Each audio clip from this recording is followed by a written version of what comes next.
to another edition of Boozing with Jude. It's the post-Easter edition. So I hope you all had a great Easter holiday, beginning of spring, if you're south of the equator, beginning of autumn, sort of time. I had a great Easter and it was warm. It's warm today. It's not going to last, but that's okay because I'm leaving for Florida on Friday for a few days. And I thought before I went, maybe I should do another cocktail because I'm sure you're missing me. You know, I've been gone for like a week.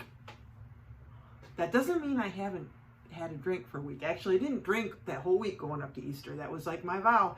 But on Easter Sunday, I did make that Ramos Gin Fizz. But today we're going back to some, older, sort of 1950s cocktails. And this one is called the Talent Scout. I gave this to my brother when he came down one time because my brother likes the old fashioned. And this is a good take on the old fashioned. It's, you know what? I like it better.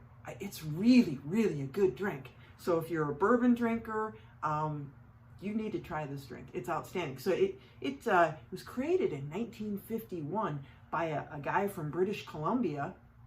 For my American friends, that's in Canada. So he went to New York. He eventually became the sort of public relations guy for the Waldorf Astoria in New York, and he creates this drink.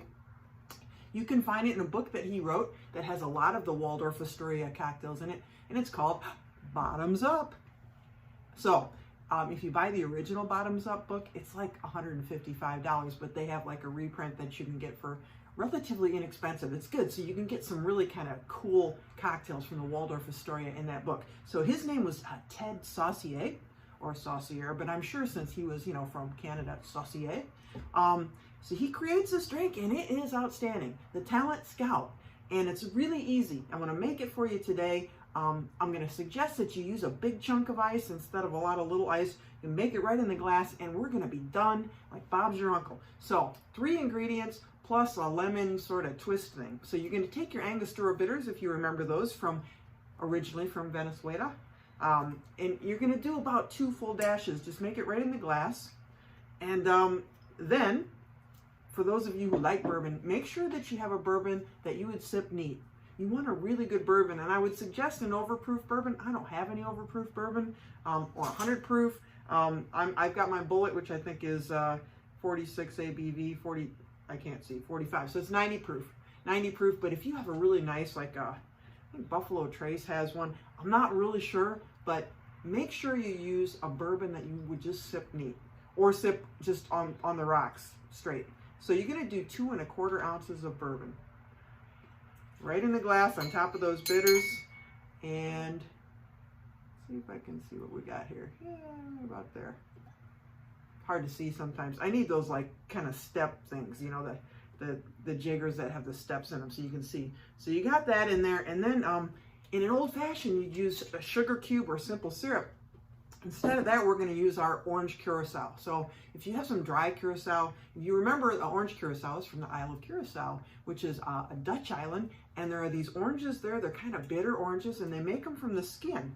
Okay, so they make Curaçao from the skin. You don't want to use the blue stuff, which is right here, because it would look really disgusting, So use the dry Curaçao if you can get a good dry Curaçao. And that's going to be a 1/2 ounce.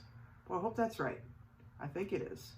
A 1/2 ounce of, doing this by memory. So that's your sweetener. But it's not like putting sugar in, right?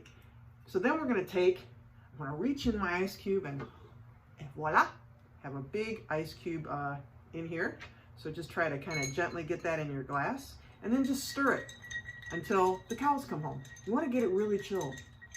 But, you're not dirtying a lot of stuff. I'm not doing any shaking. I'll tell you what, when I did the Ramos Gin Fizz over Easter, if you watch that video, you have to shake it. I mean, you shake it and shake it and shake it. Cows go out, they come home, they go out again. They pick up dates, they get married, they have children, and you're still shaking. And so I think I made like 6 or 7, and it was like a long time before I finally got to the point where I could make my own. My arms were so tired, but man, is that a good drink. So, go back and check that out because you got it. I mean, you got to have that drink. The New Orleans cocktail scene. Wow. That is just a superb drink. Okay, so here we go. Now, the only thing I would say to do is to garnish it with a really nice piece of lemon just a lemon spritz, and then just kind of put it in the glass. So I'm going to take like a longer piece and give it a good spritz into the glass, because you really want that lemon flavor on the top, the lemon oils. And then, you know me, and it's nothing pretty. We're just putting it in the glass. So here it is, guys, the Talent Scout. For those of you who have some talent, this is an easy drink. It's a great drink to introduce somebody to like bourbon cocktails that maybe, they're not really sure, because it's a little sweet. Oh wait, you didn't see that. Salute. It's a little sweet, but it's not, you know me, I don't like those sweet drinks. You get that nice bourbon, and then you get like spiciness from the Angostura bitters. Now some people like split the bitters, and they might put some orange bitters in there too. You know what? If that's what you want to do, you know what I say.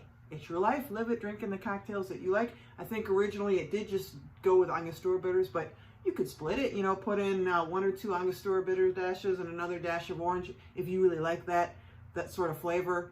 It does lend a nice, and goes really well with the bourbon. So there it is. I'm going to recommend you try it. You know what? It's kind of the perfect season for it. It's getting warm, but then, it's going to be cold and wintry again. So it's kind of an in-between, refreshing, lemony smelling, orangey smelling, whiskey smelling drink. So here you go, guys. I hope you enjoy it, and we'll catch you next time on Boozing with Jude. It's always good to be with you. Salute.